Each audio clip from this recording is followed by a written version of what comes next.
Hey everyone, thanks for coming back to another segment of the MCR. Mac and me, my name's TJ.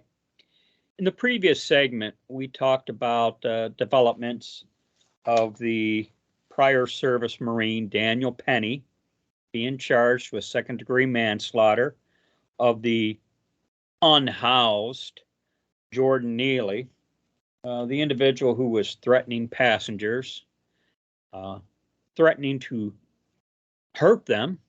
And there's a reason why I'm saying this to great pains. Anyways, last week we did the actual segment of where we kind of reported on the incident itself.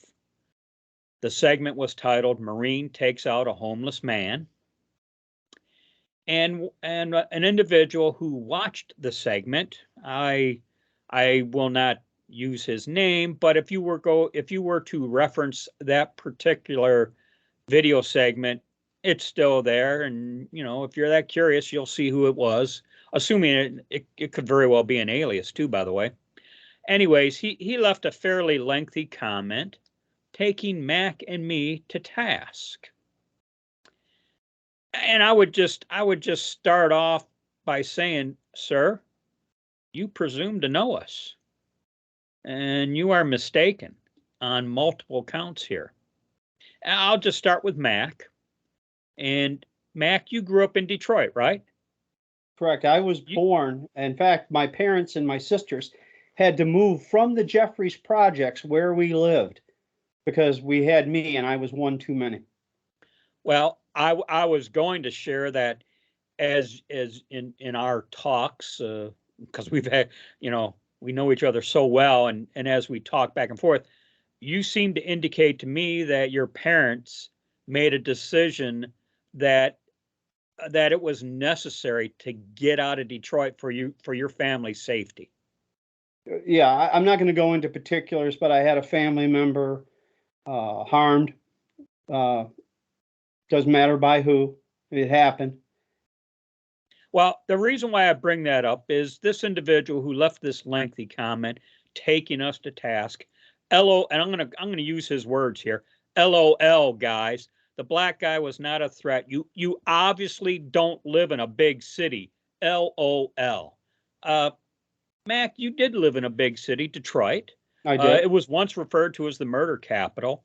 While I confess that I have never lived within the actual city limits, on more than one occasion, I've had different jobs within the city limit, one of which I myself was shot twice in an attempted armed robbery. So LOL, guy, I suppose that's something you can laugh about.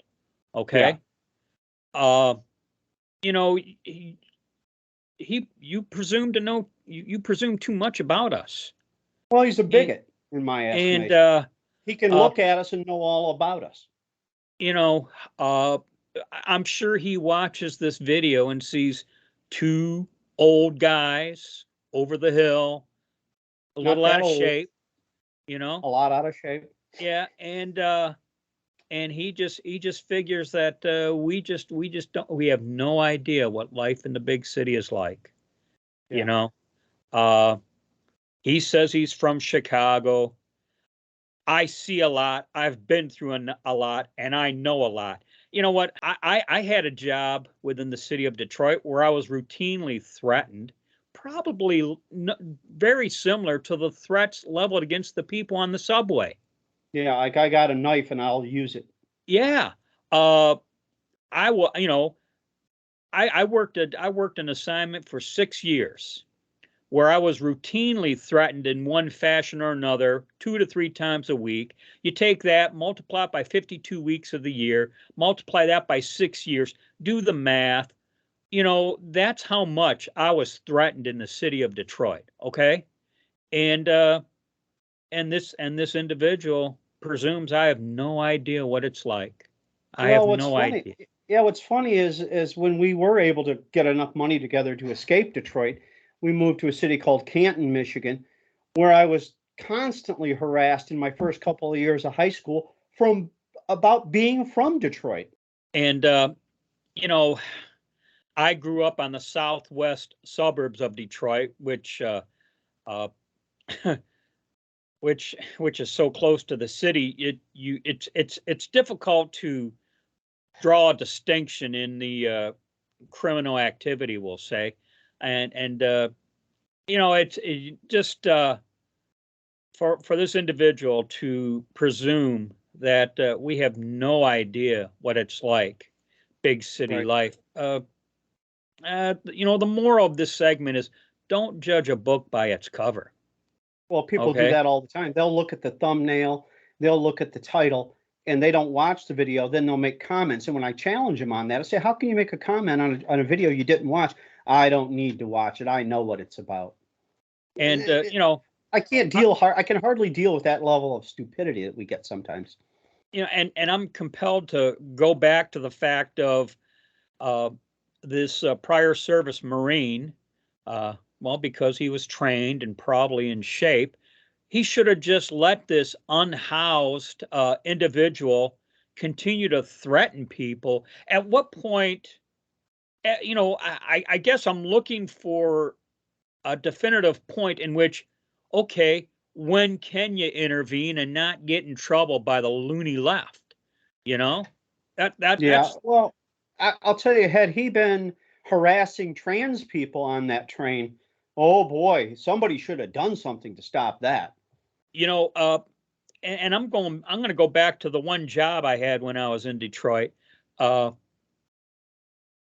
Women were routinely, I would just say they were just shy of being strong armed, you know, to the point where they would give this individual money in hopes that he'd go away, you know, and Sure.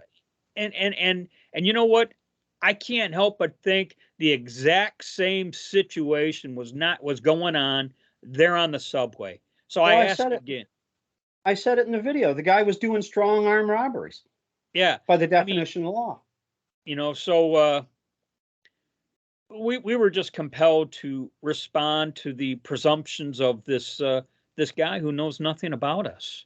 Well, like I said, that's what bigots do, and he can reply to that too. I don't care. You know what? If you don't like us, don't watch us. Couldn't care less. Well, that's all I got for this one. I was just compelled to respond.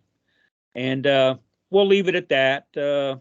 And by all means, if someone else wants to respond to our response, have at it, I guess. Right. Well, I'm sure we're going to get the, oh, you guys are just trying to be victims, which we're not. In fact, we do everything we can to not be a victim. So, that's what we're going to get, I suspect. Some will support us, some will mock us, but hey, you know what? We're big boys. We can take it. I will confess, I go into Detroit as little as possible. Here's my one problem.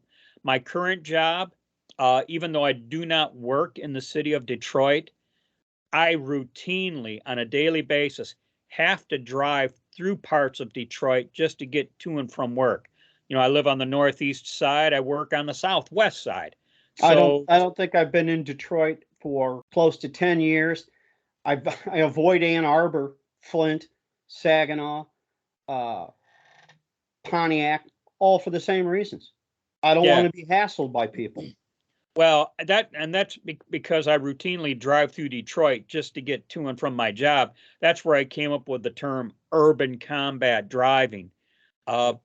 Because we'll run red lights left and right there. I've had people pass me because I didn't run the red light. And honk and flip you off.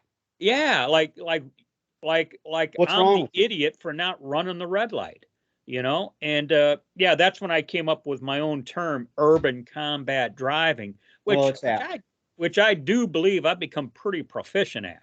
Okay, so let's just add that to the mix of this statement here. But anyways, I'll keep ranting, so I guess we'll call this a wrap. See you on the next segment. Thanks everyone for your support, and as always, be safe, watch your six, and don't tread on me.